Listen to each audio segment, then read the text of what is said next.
Coucou!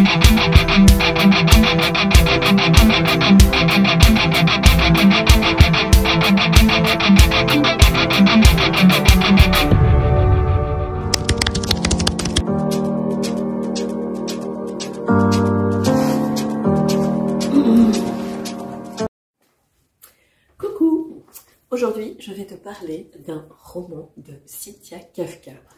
J'ai revu Cynthia Kafka, que j'avais déjà rencontrée l'année passée à la Garden Party de Charleston. Comment dire, l'année passée justement, à la Garden Party de Charleston, j'avais acheté Le sourire au livre de Cynthia Kafka. Voilà, la preuve, dédicace, Le Soleil, Paris, le 3 juin 23. Voilà. Bon, évidemment, comme c'est un livre que je me suis offert moi-même, c'est pas un SP, ben, ce livre, il est un petit peu resté dans ma bibliothèque, dans cette partie-là. Parce qu'ici, là on les voit pas, mais attendez, je vais tourner un peu. Là, ici, vous voyez, mes derniers Charleston, il y a le nouveau Cynthia Kafka, le nouveau Clarisse Savard et le nouveau Sophie Jomain. Et ici, il y a le nouveau Marie Vareille et le nouveau Laure Menel. Et ça, c'est le nouveau Amélie-Antoine. Donc voilà, c'est un petit peu ça, ma vie de bookstagrammeuse, blogueuse, de tout ce qu'on veut. C'est que finalement, je lis en priorité les SP et les livres que j'achète pour moi, les livres que je sais que je vais aimer quelque part. C'est horrible, comment est-ce que je peux dire ça? Eh ben, il reste un petit peu en stand-by. Et donc, ce livre est resté en stand-by pendant des mois. Et puis, je vais le prendre quand même. Et puis, est sorti celui-ci, pour qu'elle revienne, toujours de Cynthia Kafka, toujours chez Charleston. Et je me suis dit, je vais l'acheter, même si je n'ai pas lu le précédent. Et donc, avril 2024, je revois Cynthia Kafka à la fin du livre. Et elle me lance un défi. Elle me lance le défi de lire ce livre-là, donc son dernier, pour qu'elle revienne, avant le 17 avril. Bon, alors, je vous mets tout de suite à l'aise. On est le 27 avril. Non, on est le 26 avril, pardon. Et je n'ai toujours pas lu pour qu'elle revienne. Par contre, comme j'aime... Enfin, en fait, j'aime pas. Je me suis rendu compte que quand j'essayais de lire les livres dans le désordre, je constate l'évolution au niveau de l'écriture et de la plume de l'auteur, de l'autrice. Et souvent, si je lis un premier roman après avoir lu le dernier, là, je suis déçue. Voilà. Donc, ça fait un petit... Voilà, je sais, je suis un peu prout-prout. Je suis d'accord avec vous, mais je ne sais pas faire autrement. C'est ma manière de penser, malheureusement. Du coup, je me suis dit, mais si je lis celui-là, que j'adore, et puis qu'après, je lis celui-là, et que je me dis, oui, mais quand même, celui-là était mieux parce que... j'ai bien aimé la manière d'écrire de Cynthia et celui-là, on sent quand même qu'il y a eu un an d'écart. Voilà, le truc. Oups. Après, j'aurais été peut-être déçue par celui-là. Voilà. Vous voyez mon côté un peu tordu. Ouais, je sais. Parfois, je m'énerve moi-même. Du coup, qu'est-ce qu'elle fait, Katia? Elle lit Le sourire au livre. Et quoi? Vous êtes en train de vous dire, mais elle va dire quelque chose, là, elle réfléchit, c'était nul, c'était ci, c'était là. Eh ben non, pas du tout. En fait, je bois de moins en moins d'alcool. Alors là, elle me dire quel est le lien entre Cynthia Kafka et l'alcool. Eh ben, si vous prenez un bon vin, un bon cru, en fait, avec le temps, il s'améliore. Eh ben, Cynthia Kafka, c'est exactement la même chose. Donc, on avait déjà, dans ses premiers livres, un potentiel énorme. Déjà des jolies choses écrites, déjà une évolution de livre en livre. Mais alors, depuis que Cynthia est chez Charleston, c'est vraiment une éclosion. Et je trouve que c'est pas la seule autrice qui vraiment prend... on sent qu'il y a un lâcher-prise, voilà, c'est ça. Il y a vraiment un lâcher-prise au niveau de son écriture, au niveau de son style. Alors, ça reste un style simple. On n'est pas...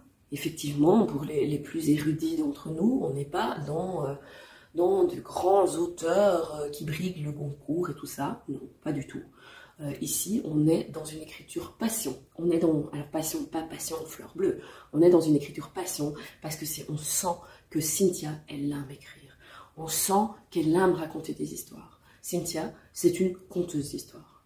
Et elle a aussi le souci des mots, elle a le souci des jolies phrases, elle a le souci de mettre les choses en forme pour qu'elles soient belles.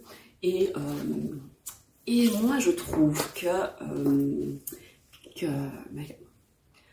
à la fois son style, son écriture, son texte bonifie et prend de la qualité, autant en parallèle, le récit prend de l'ampleur, les émotions sont belles, sont à fleur de peau. On retrouve toute la sensibilité de Cynthia Kafka, on retrouve aussi son humour, hein, parce qu'on ne peut pas dire que Cynthia n'ait absolument aucun humour. C'est quand même elle qui a voulu transformer la voiture de mon homme en car à ok. Ça, c'était il y a à peu près un mois, pour vous dire. Et donc, c'est plaisant, en fait. C'est le genre de livre que l'on démarre et où on se sent bien, où on arrive à s'identifier à l'un ou l'autre personnage, ou même si on ne vit pas la même chose que les personnages, ben, on retrouve dans les traits de personnalité qui sont racontées, dans les bribes d'histoires ou les histoires complètes qui sont racontées, on arrive à se retrouver. Et le tout est fait avec spontanéité, le tout est fait avec une vérité. Je pense que Cynthia est une personne entière et ça se ressent dans son écriture. Qu'est-ce que je pourrais vous dire d'autre?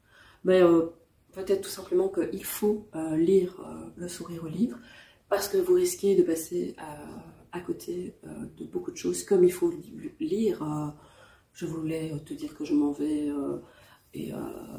et d'autres, les autres livres avant ça, vous ne serez pas déçus. Il y a en tout cas dans Le sourire au livre tous les ingrédients pour passer un bon moment.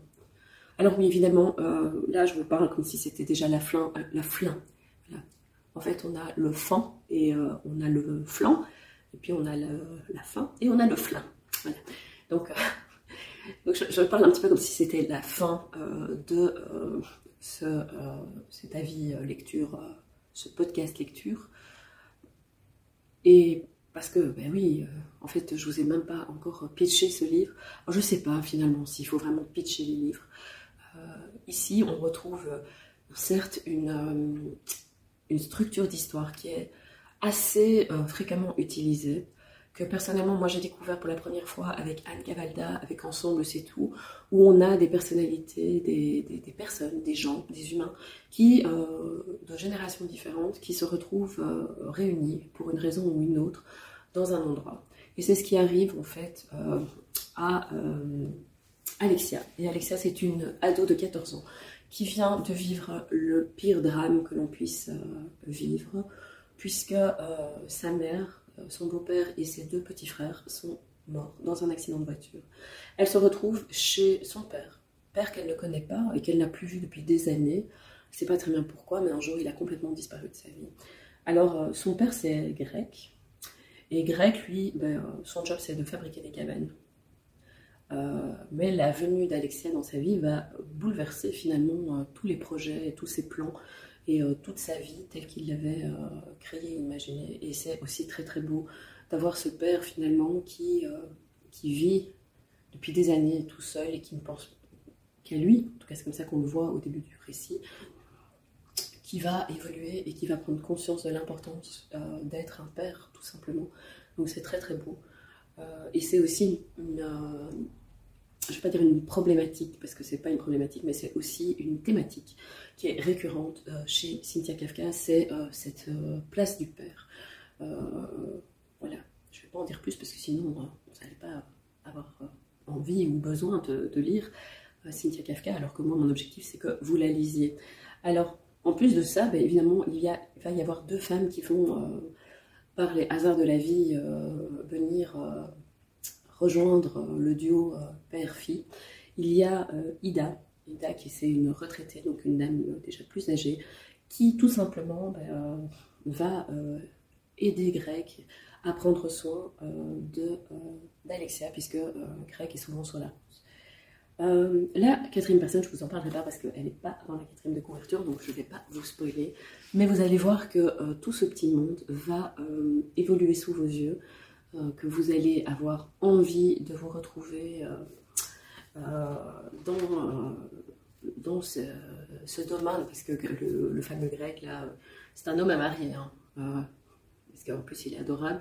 Le fameux grec, il vit dans une très grande maison, avec une grande propriété, et donc ça nous donne aussi un peu, à la fois, ça fait rêver, et à la fois on se dit, mais il vit tout seul dans un grand domaine, c'est quand même un peu spécial. Ah oui, parce que franchement, le gars, c'est pas le mec extraverti qui va faire des pompes et qui va dire viens bébé, je t'emmène avec moi au resto ce soir.